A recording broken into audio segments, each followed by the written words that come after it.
Mega love shoutout sa inyong lahat mga kadusanan.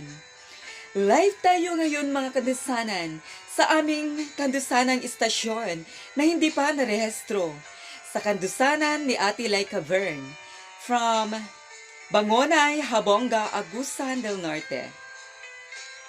At ngayon mga kadusanan, may letter sender tayo mga kadusanan. Gikan pa kini sa Mangagoy, Bislig City. Mao kini si Rosa mga kadusanan.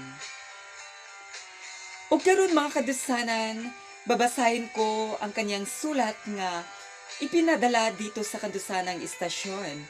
Nga gisulat patawon niya mga kadusanan sa Taklob sa Kaldero mga kadusanan.